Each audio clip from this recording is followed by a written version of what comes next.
Hola, buenos días para todos. Bueno, antes de comenzar el tema de hoy, nos había quedado pendiente que llegamos ahí sobre la hora. Habíamos hecho la descripción en el tema del año fiscal, ¿se acuerdan de casos especiales? Bien, y también me gustaría previamente hacer un comentario. Cuando vimos los conceptos de percibido y devengado, dijimos que el concepto de devengado estaba planteado desde la jurisprudencia o del concepto contable, porque no había un concepto de devengado. Bien, les contaba entonces, repasando, que el concepto de devengado no está en la ley, no hay un concepto tributario de devengado, así que básicamente se refiere al concepto contable, donde el rey aportaba de la doctrina que había que darse como característica que se hubiera generado ese derecho. ¿Se acuerdan que vimos que había actos preliminares al concepto de devengado que todavía no lo perfeccionaba? Que ese derecho que se generaba para un acreedor iba a ser una deuda para la otra parte, es decir, para el que se transformaba en deudor, uno adquiría el derecho y otro contraía una obligación, que no estuviera sujeta a ninguna condición, ni suspensiva ni resolutiva. Si estaba bajo amenaza, era un crédito que todavía necesitaba que se cumpliera una condición, entonces esa ganancia todavía no estaba devengada. Bien, en cambio el concepto de percibido, decíamos que teníamos tres tipos de percepción: en el real, presunta e indirecta. Real en efectivo en especie, presunta cuando se acreditaba el cuento, se ponía a disposición, indirecta cuando el acreedor le daba un destino a los fondos sin cobrar. Compraba acciones, cancelaba una deuda, hacía alguna cuestión, y eso dice la propia norma en el artículo 18, que es con la conformidad expresa o tácita del mismo. Es decir, no necesita que a la persona dé un papel, sino que por el hecho que tenía yo un honorario a cobrar, pero había retirado mercadería, decía en un supermercado, y el dueño del supermercado, en vez de pagarme, me cancelaba la deuda y yo no decía nada, yo la había cobrado. Se había verificado el concepto de percibido. Bien, el doctor Raimondi, otro de los importantes autores de la tributación, cuando trata esta cuestión en el libro de Raimondi de Chabayán, Impuesto a las Ganancias, lo que dice es que como el hecho generador del artículo 2 es la renta, beneficio o enriquecimiento, dice que no puede haber una ganancia que esté percibida si no está antes devengada, porque si no está devengada no es ganancia, es un pasivo. Es decir, si alguien, por ejemplo, cobra un honorario, mira, yo te voy a pedir un honorario porque no sé si vos me vas a pagar y te voy a hacer una tarea, voy a hacer un balance, pero lo cobro por adelantado. Bien. Entonces lo que ocurre en esas situaciones es que aquí está el momento de percepción y acá está el momento de devengamiento. Primero cobro el honorario y acá hago la tarea. Se generó el derecho.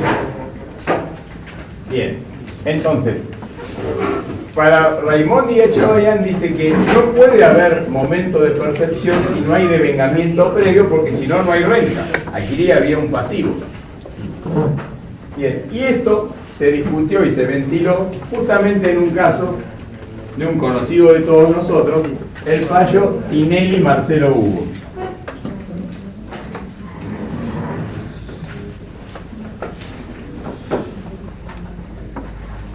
Hoy me viene medio cholulo. Vamos a hablar de Tinelli Marcelo Hugo. Así no tienen que ver los programas de la tarde. Se salvan de Real, de todos ellos. ¿Qué pasó en el fallo Tinelli Marcelo Hugo? Tinelli resulta que firma un contrato con Telefe donde cobra por adelantado los honorarios del cachet de artista por 4 años para hacer, creo que en esa época se llamaba Video Match, no Show Match. Entonces él tenía, y el Telefe se asegura que no venga el 13 y se lo saque. Y bueno, 4 años te pago por adelantado. Él con esa plata hace Ideas del Sur.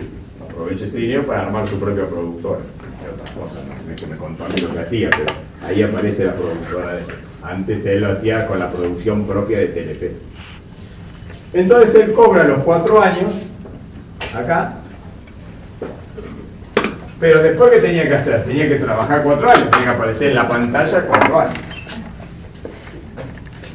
Cuando él discute con el fisco esta cuestión, él quería declarar un solo año, porque se seguía esta teoría de Raimondi y Chabayán. Yo todavía no gané la plata de los 4 años. Si yo al año siguiente me engrifo, que yo me contrato en Estados Unidos, lo que sea, y no quiero seguir más, tengo que devolver ese dinero. No es una renta todavía, supongamos que fuera $1 millón por año, no es una renta de 4 millones, sino de 1 millón solo. Entonces, cuando va a ventilar, el fisco le dice, no, criterio de lo percibido, es 4ª categoría, es un honorario, decláreme los 4 años en el año que percibió. Y ahí se traba la discusión. Tinelli decía que lo tenía que desparramar en los 4 años, mientras que el fisco decía que lo tenía que declarar los 4 años en el momento en que lo cobra. En ese momento, lo que hace Tinelli cuando se plantea esta discusión, que termina en, como esto le iba a llevar a multas, etc., presenta la declaración tal cual le dice el fisco y luego plantea una repetición. Dice, me quieren cobrar de más, devuélvame el dinero. O sea, cóbreme y devuélvame el dinero para pagar en 4 años. Y en ese momento él incorpora en el contrato una cláusula accesoria al contrato una vez que se había ejecutado. Digamos, hay un contrato original, digamos, de una fecha. Aquí hay un contrato 1 y aquí hay un contrato 2. Esta cláusula o adenda o anexo al contrato planteaba, digamos, que lo sometía eso a una condición. Es decir, supongamos que, para decirlo, o sea, no importa la cláusula, que decía que si no alcanzaba tal punto de rating, Tinelli le tenía que devolver la plata a Telefe. Entonces, ¿qué pasaba? No se daba el devengado. ¿Por qué? Porque estaba sujeto a una condición. Si en el primer año este muchacho tiene y no lo veía nadie, la ganancia no se verificaba. Lo que ocurrió en la discusión es que el tribunal, que fue el Tribunal Fiscal de la Nación, no lo consideró como prueba admisible. Una de las instancias, digamos, se acuerdan procesales, se lo contaron cuando hicieron el procedimiento ante el tribunal, es que uno aporta la prueba y la primera cuestión es declarar la admisibilidad de la prueba. Es decir, si esa prueba se va a tomar o no. Por ejemplo, porque no sea fidedigna, por ejemplo, porque dice que va a poner un testigo y el testigo no vivía en el país, que estuvo viendo todo, bueno, lo que sea, el tribunal puede considerar admisible o no. Eso no quiere decir que la considere admisible, que la prueba la va a tomar a los efectos de la sentencia, sino que hay como una instancia previa, procesal, que es, esta prueba te la tomo o no te la tomo. Después vamos a ver qué efectos tiene para definir mi sentencia y pronunciamiento.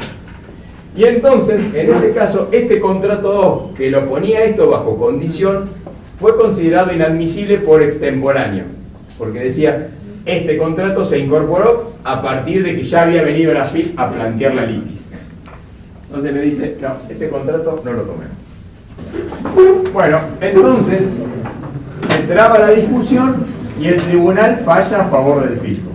Y dice que no necesariamente la renta tiene que estar devengada, porque el criterio que eligió el legislador es el de lo percibido. Y como el contrato no estaba sujeto a ninguna condición que hiciera que tuviera Tinelli que devolver ese dinero, desde las cláusulas contractuales de la primera versión del contrato, no había ninguna duda que tenía que declarar y Tinelli perdió el fallo. Es decir, la plata no se la devolvieron. Le tuvo que hacer caso al criterio fiscal. Entonces, lo que apunta ahí es que, primero, la ganancia no se sigue el criterio de Raimondi y Chabayán, que para que haya ganancia tendría que estar devengada, pero si apareciera una condición que dijera la ganancia puede ser que haya que devolver ese dinero, que ese derecho que viene de cobrar ese dinero se desvanezca por alguna circunstancia, se dejaría entrever el fallo que podría ser que no lo tuviera que declarar a pesar de que lo haya percibido. Entonces, porque los fundamentos del fallo dice que no había ninguna causa expresada para que Tinelli tuviera que devolver el dinero, sino que solamente en lo que se llamaría la ejecución del contrato. Aquí está el acuerdo de voluntades, el contrato. En la ejecución lo único que pasaba era que Tinelli tenía que ir a trabajar, nada más. No había ninguna circunstancia por la cual él tuviera que devolver el dinero porque, por ejemplo, no alcanzaba un rating o pasara hasta lo por el costo. Bien, Así que ese es un fallo, digamos, que analiza lo que es el criterio de devengado y percibido, particularmente que la percepción no implica una previo devengamiento. Bien, y cuando vimos los casos especiales, en general son más o menos sencillos todos, o sea, vivimos lo de honorarios de directores, era que cuando la asamblea aprobaba la asignación, sin importar si se cobraba o no. Ahí justamente hay un fallo que tienen ustedes en el material, que es Roldán Marcial Calazán, que está vimos el otro día que estaba.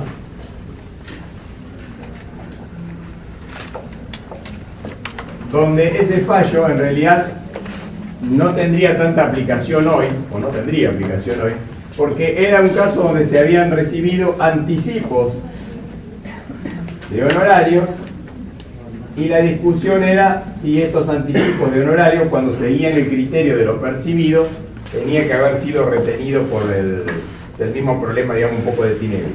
Si son anticipos de honorarios, si esos anticipos de honorarios se generó la ganancia o no, porque todavía puede ser que la asamblea no lo apruebe y tengan que devolver los honorarios.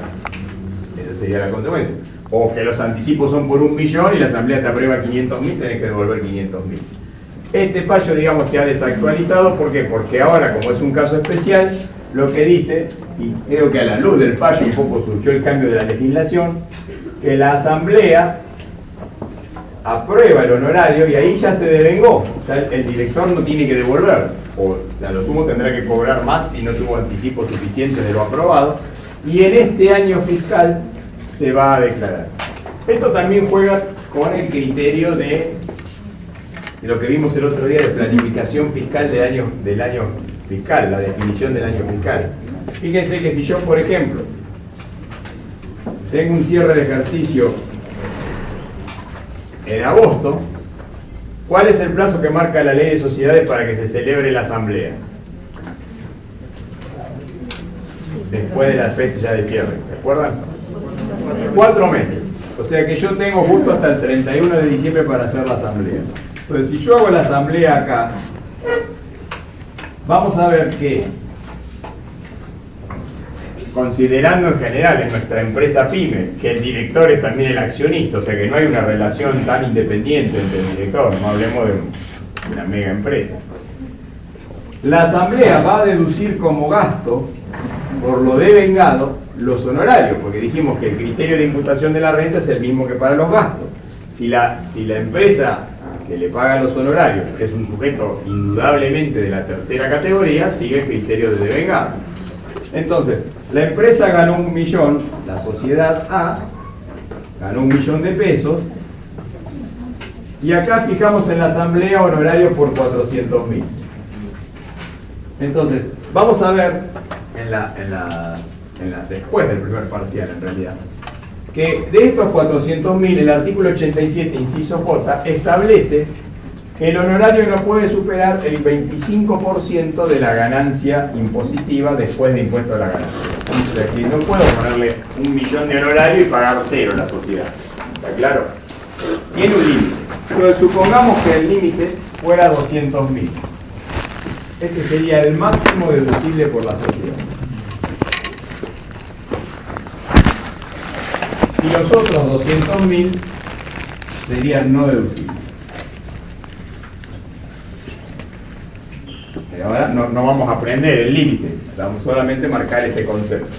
Entonces la sociedad va a restar 200.000 pesos como honorarios directores deducibles. Por lo tanto, su resultado impositivo va a ser de 800.000 pesos. Y sobre esto va a pagar el 30%.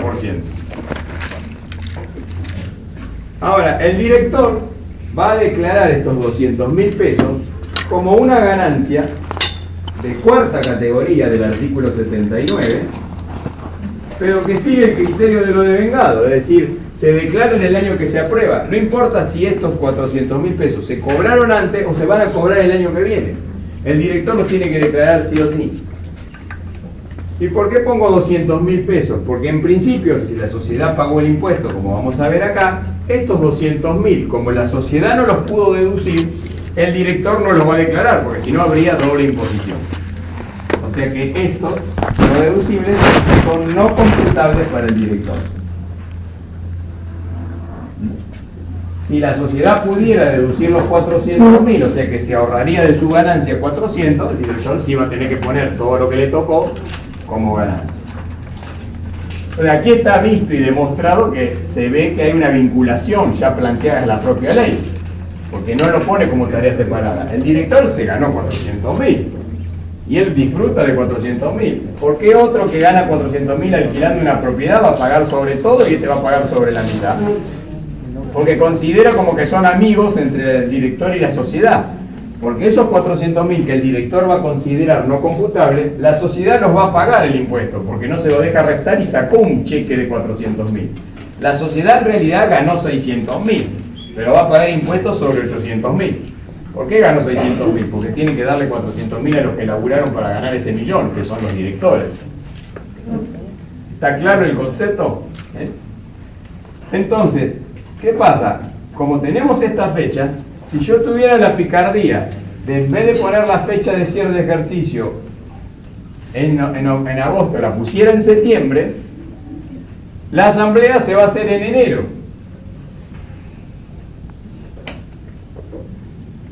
Y entonces la sociedad va a deducir los 200.000 en el año 2017, pero el director va a declarar los 200.000 en el año 2018 y va a pagarlo en mayo de 2019. Más allá de que hay un régimen de retención que cuando se aprueba por la asamblea y se empieza a cobrar, hay que retener. Pero el impuesto va a incorporarse a la declaración jurada del año siguiente. Entonces también la fecha de cierre puede servir para estos tipos de cuestiones, como veíamos el otro día en una sociedad de hecho, que poníamos la fecha en enero y le pasábamos el impuesto casi 2 años. Entonces, este es un caso donde la renta del director sigue siendo de 4ª categoría. Y recuerden que les contaba antes, que había venido creo que eso en un parcial, qué pasaba con los gastos que el director tenía. Los gastos que el director tenía, como siguen el mismo criterio de la renta, los va a poder deducir por su función de director, por supuesto, a pesar de ser de 4ª categoría, no cuando se hayan pagado, sino cuando se hayan devengado. Es decir, aunque si tiene un gasto que él no pagó, también lo va a poder restar porque es un caso especial. ¿Está claro? Bien, el otro caso especial un poco complicado es el de las quitas concursables, que lo mencionamos el otro día, pero vamos a desarrollarlo un poquito. Y para eso tenemos el artículo 30, y entonces vamos a leerlo. Así que, a ver, alguno que tenga ganas de despertarse. Vamos a empezar a leer el tercer párrafo del artículo 30.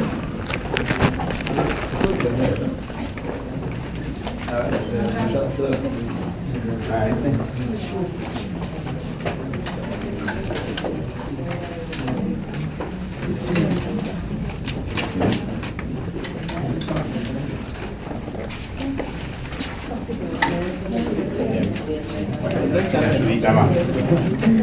El artículo 30, perdón, del decreto reglamentario.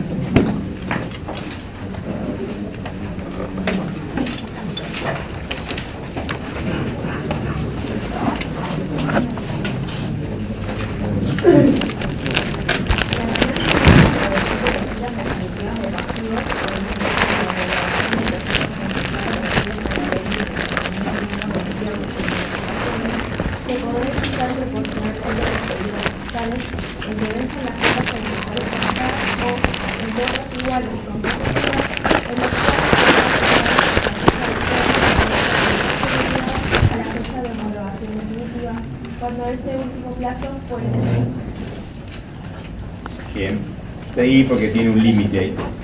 El importe máximo de ganancia neta a imputar de acuerdo con la opción prevista en el párrafo anterior no podrá superar la diferencia que surja entre el monto de la referida quita y el de los quebrantos acumulados al inicio del periodo en que se homologó el acuerdo.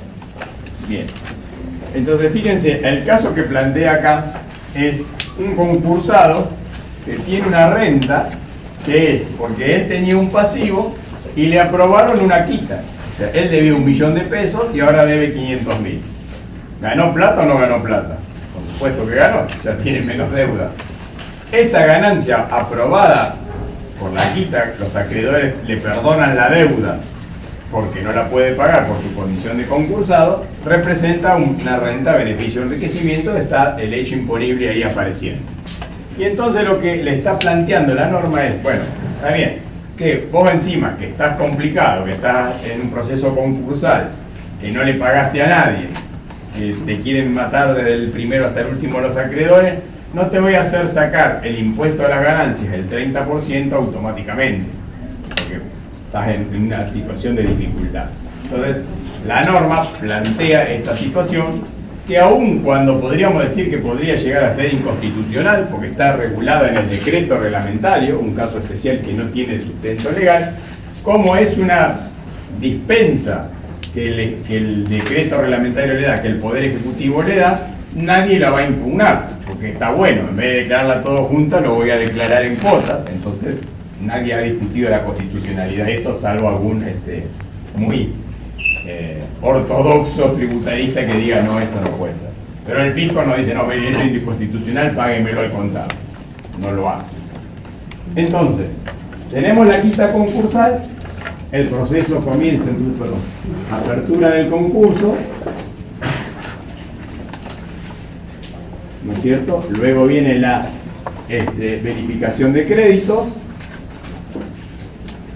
y como habla de la ley de quiebras, pueden ser concursos o quiebras, o sea, ambas situaciones están reguladas por la misma norma, o sea que esto de las quitas concursales se da directamente sin llegar que el deudor esté quebrado. Y aquí tenemos la homologación del acuerdo,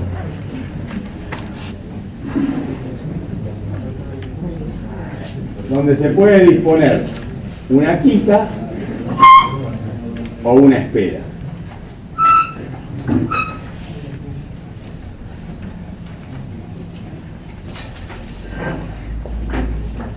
Bien, cuando hay una quita hay una ganancia, cuando hay una espera no se verificó el hecho imponible, solo hay, digamos, una postergación.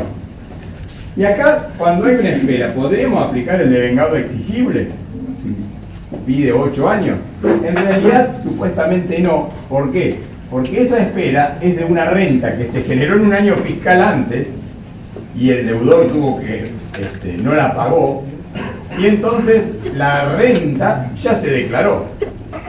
Este momento en el que dice, mire, yo generé un gasto deducible, ese gasto deducible lo deduje sin pagarlo. Supongamos que, no sé, eran intereses de un banco. Sí, si intereses pagados, a obligaciones a pagar. Y ya lo deduje en algún año. Cuando llega este proceso del concurso 2 años después, lo único que pasa es que esa obligación a pagar pasa de corriente a no corriente, porque la homologación me permite pagarlo en 8 años.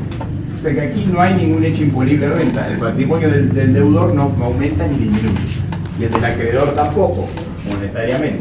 El acreedor declaró aquella ganancia y lo que puede haber hecho es mandarla incobrable porque hubo un proceso concursal y si la cobra finalmente después recuperará ese incobrable.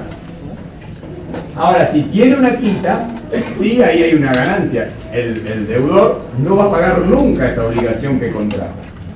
¿Y qué hizo antes? Dijimos, dedujo intereses pagados a bancos.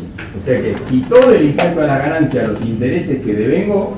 Y resulta que esos intereses que dedujo, digamos, no los debería haber deducido porque nunca fueron intereses para él a partir de este proceso concursal donde se los perdona. Entonces lo que tiene que hacer es reintegrar al balance impositivo aquella deducción que hizo previamente porque alguien le aprobó que esto venía un regalito del cielo, venía una quita concursal. Entonces, al haber una quita, se verifica el hecho imponible. Y acá no interesa que esta quita concursal podríamos decir que es una ganancia no periódica. No se da con habitualidad. No hay una fuente permanente. Es un proceso absolutamente extraordinario. Con lo cual podríamos decir que esa ganancia se podría catalogar como fuera del ámbito si no estuviéramos en un sujeto empresa. Es decir, si el concursado fuera una persona humana, podría considerar esta quita como un hecho extraordinario no alcanzado por el impuesto. Aquí el artículo 30 del decreto reglamentario está estableciendo en el hecho imponible el cuándo lo tengo que declarar. Pero si no hubo un qué primero, no necesito que haya un cuándo.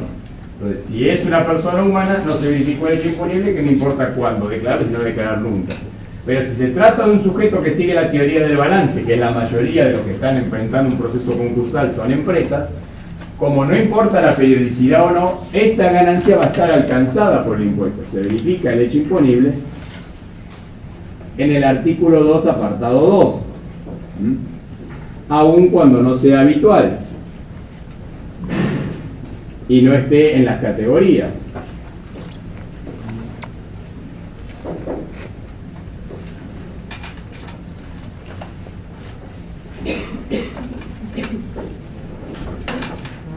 Bien, entonces, esa renta, el artículo 30 me dice que se devengó en el momento del acuerdo de la homologación, ¿no es cierto? Es una renta devengada. Ya nadie puede echarse atrás. Ningún acreedor puede venir y decir, no, a mí yo no lo acepto la quita, a mí que me pague hasta la última moneda. No, viniste al proceso concursal, el juez lo aprobó, votaron los acreedores, 6 dijeron que sí, que estamos de acuerdo con la quita, 5 dijeron que no, los 5 que dijeron que no, a llorar a la iglesia. La quita está aprobada. Bien, este es el momento del devengado. Y la ley entonces establece como un caso especial. ¿Por qué es un caso especial? Porque él la tendría que declarar en el momento de devengado, porque es tercera categoría. Y acabamos de leer entonces que el artículo 30 del decreto reglamentario me dice que esa quita se va a imputar en los años fiscales donde se pacten las cuotas. ¿Esto por qué? Porque dijimos que normalmente, además de una quita, hay una espera. Si la quita fuera de tanto por ciento y pago al contado, bueno, ya la ganancia se habrá devengado y se habrá percibido, y entonces ahí no tenemos nada que hacer, no hay opción. Pero normalmente, como la quita está acompañada de una espera, esa quita queda, supongamos que decíamos, la deuda era de 1 millón. La quita era de 500.000. Y entonces la deuda queda en 500.000. Bien. Entonces, esa deuda, además de que queda reducida a la mitad, se va a pactar en cuotas. Supongamos que se hace en 5 años. En 5 cuotas de 100.000.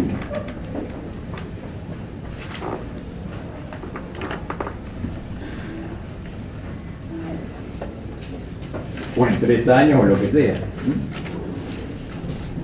Bien, entonces la ley dice que vamos a distribuir esta ganancia que se devengó en el año de la aprobación del concurso en función de las cuotas pactadas para pagar lo que resta de la deuda. Bien, y puede ocurrir, digamos, que estas cuotas no guardan relación con la quita. Yo puse acá 500.000 porque justo es la mitad. Si la quita fuera 100.000 y quedara 900.000, acá son 5 años de 900.000, no de 100.000. Pero lo que gané son los 100.000. Gané la quita, no gané lo que me queda pagar. ¿Está claro eso? Bien. Entonces me dice que estos 500.000 los distribuya en función de los años que pacté. Pero establece un límite. Dice que será en función de los años pactados para el saldo después de la quita,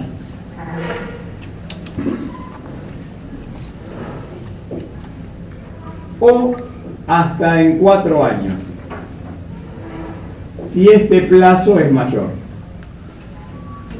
¿Esto qué quiere decir? Los años pactados para el saldo después de la quita pueden ser mayor a 4 años, opción B, menor a 4 años. Si son menor a 4 años, este va a ser el plazo por el cual yo voy a poder distribuir. Entonces, este va a ser la imputación tributaria.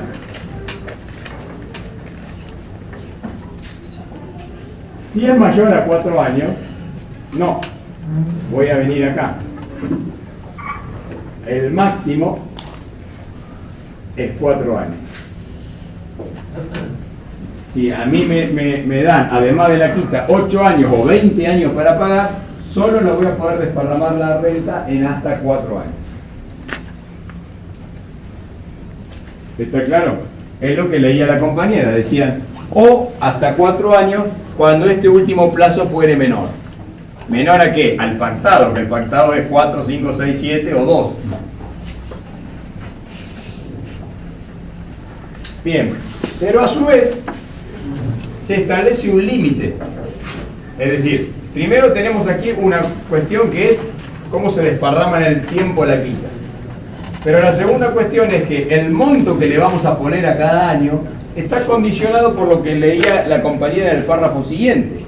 Dice que el importe máximo de ganancia a imputar, o sea que tenemos un límite máximo, de acuerdo a esta opción, no podrá superar la diferencia que surja entre el monto de la quita y los quebrantos acumulados al inicio del año del acuerdo de la homologación. Entonces, por un lado, ya sabemos cómo se desparrama en el tiempo, pero ahora tenemos que ver ese límite. Entonces, si nosotros acá teníamos el concurso, la apertura, ¿no es cierto?, la verificación del crédito y la homologación, supongamos que acá tenemos un cierre de ejercicio.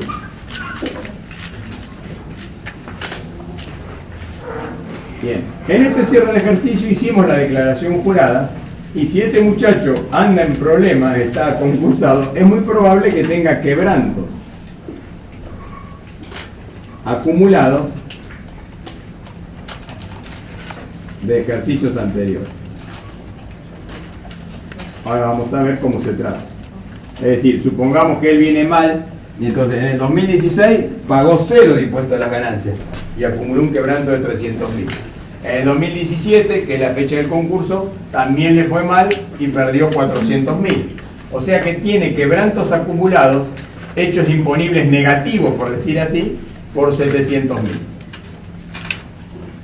Entonces, lo que dice es que supongamos que tengamos de esta cifra de quebrantos acumulados, que tengamos 300.000. Vamos a un caso A, 300.000. Entonces lo que dice es que si yo tenía que declarar esto en 4 años y el concurso, dijimos acá, supongamos que era 31 de diciembre del 17, y el concurso es 5 de mayo del 18, y las cuotas se pactaban, dijimos en el 19, 20, 21, 22, supongamos que la primera fuera en el mismo 18, acá teníamos los 100.000, 100.000, 100.000, 100.000 y 100.000. Habíamos planteado un caso de 5 años. Entonces lo que dice es, lo que voy a imputar en el primer año, del año 2018, dice que será dividir la ganancia obtenida por la quita en la cantidad de años, pero con un máximo de 4. O sea que ya habíamos definido de este juego de los límites que yo tengo que desparramar la ganancia en 4 años. Entonces, por un lado tengo 500.000 dividido 4.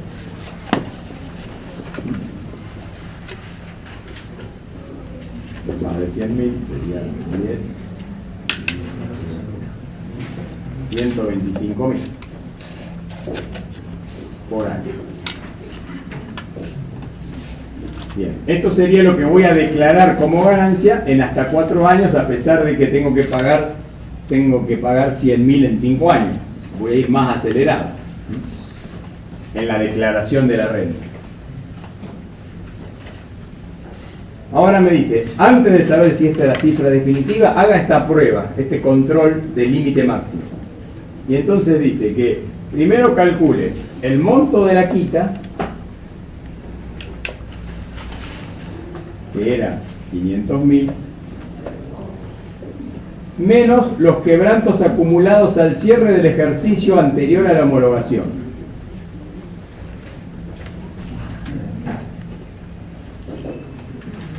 Que serían, en nuestro ejemplo, 300.000. Por lo tanto, este excedente me da 200.000. Este 200.000 dice que es el límite máximo a deducir por año. Por lo tanto, como 125.000 es menor que 200.000, la ganancia a declarar es 125.000. Porque el monto calculado en función de los años de vida, de los años del pacto, del acuerdo, de la homologación, me dio 4 y daba 125.000. Ahora, si yo tuviera un caso B, donde el tipo viene metiéndole quebranto, y acá tuviéramos un quebranto de 450.000, ¿qué pasaría aquí? 500.000 menos 450.000 daría 50.000. Y este sería el máximo. Entonces, en el año 1 deduciría 50.000, que es menor a 125.000. Y esto ya queda congelado. ¿Qué quiere decir que queda congelado? Que no vuelvo a calcular, porque el contribuyente va a seguir obteniendo quebrantos o beneficios en los años mientras desarrolla su concurso y va a seguir siendo contribuyente en el 19, en el 20. No vuelvo a hacer un replanteo de cuáles son los quebrantos acumulados a cada año, porque dice que son los quebrantos acumulados al año anterior a la verificación del concurso, no que los revise todos los años y lleve un stock de quebrantos a medida que van pasando las cuotas. O sea que siempre voy a tener el límite de 50.000. Entonces, ¿qué va a pasar? Como tengo dos condiciones, bueno, está bien, en el año 2 deduzco 50.000 y aquí la norma medio no resuelve. En el año 3, 50.000 y en el año 4, aquí surgiría tal vez una pregunta. Yo tengo que ir de 50.000 y ahora voy por 10 años hasta declarar los 500.000 que gané, porque tengo el límite máximo.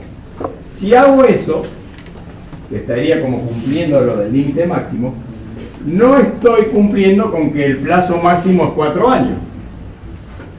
Entonces, ¿cómo se interpretaría este primer párrafo o el segundo? Daría lugar a alguna duda respecto de cómo hacerlo. Pareciera que lo lógico es que para que un inciso no contradiga al otro, porque digamos, como se dice, inveterada jurisprudencia de la Corte dice el legislador no es tonto y tengo que entender que la ley toda es armónica, que no tiene contradicciones, y así hay que hacer el esfuerzo de interpretación de la misma, entendiendo de que no hay contradicciones entre sus artículos, aunque eso tal vez no es cierto. Entonces, la única manera de interpretar que los dos artículos tienen aplicación, porque si no uno parece que rompe al otro, es que en el año 4, que es el plazo máximo, si yo llevo declarado 150 hasta acá, como que tengo que declarar 500, en este cuarto año no uso el límite, para poder llegar al máximo que me deja la ley en el párrafo anterior, que es 4 años. Entonces, si yo acá tengo 150 hasta 500, ¿cuánto me faltan? 350. Declararía recién en el cuarto año los 350 que me faltan. Y ahí declaro el total de la ganancia de 500.000. Mientras que si estuviera en el caso A, donde siempre el límite me da que voy a tomar 125, habré deducido en el caso A, digamos, en el año 1 125, en el año 2 declaré como ganancia 125, en el año 3 125 y en el año 4 125. Este sería el caso A y este es el caso B.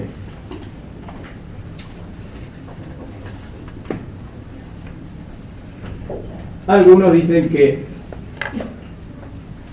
tengo esta condición, pero luego el límite hace que esa condición decaiga. No está exactamente claro cómo hacerlo.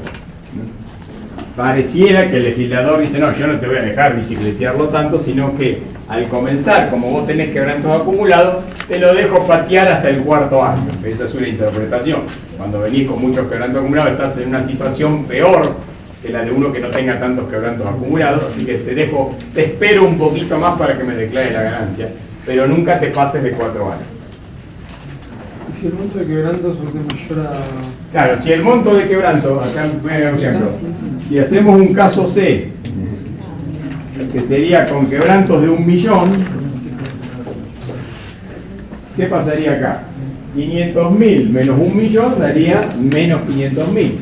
Por lo tanto, en el año 1 sería 0, en el 2 0, en el 3 0 y en el 4 declararía los 500.000. Si aplicamos la restricción de que no nos podemos pasar de 4 años. Por eso pareciera que esa es la lógica, porque si no, esto no lo pagaría nunca, porque en el quinto sería 0, 0, 0 y ¿cuándo lo voy a pagar? Si no pongo un límite de que en algún momento tengo que declarar la ganancia por la quita.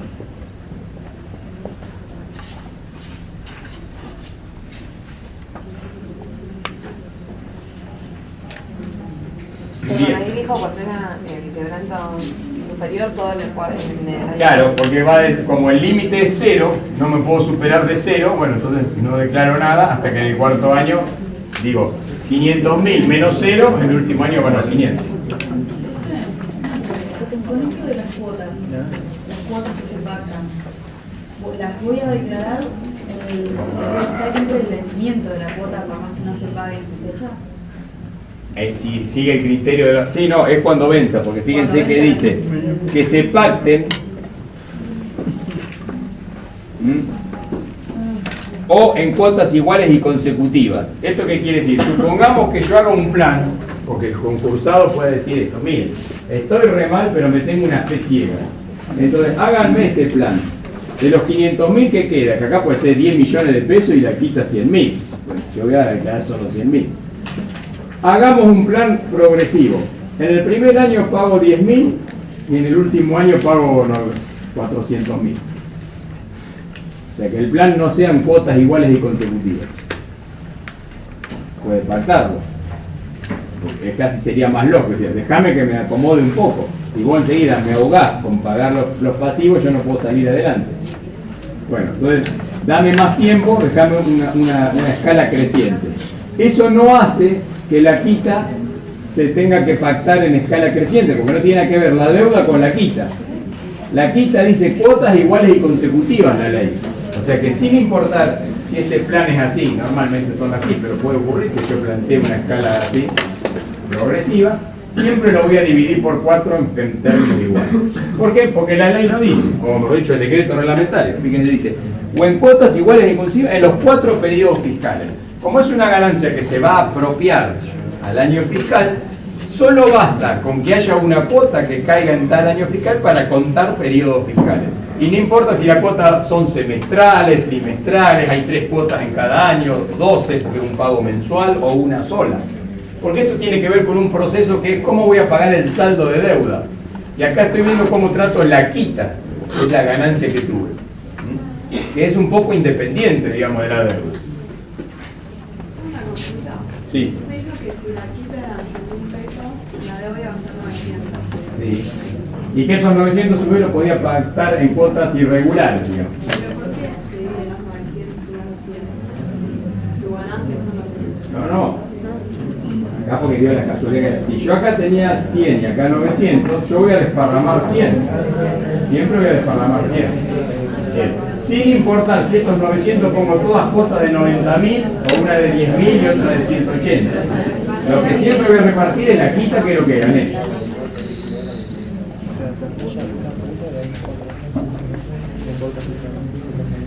Por eso les expliqué un poco que con la espera no se verifica el hecho imponible, es decir, el resto de los 900 no hay ganancia para declarar ni pérdida para deducir. Ya la deduje cuando, por lo devengado, deduje esos intereses el día que contraté el crédito y después no lo pude pagar.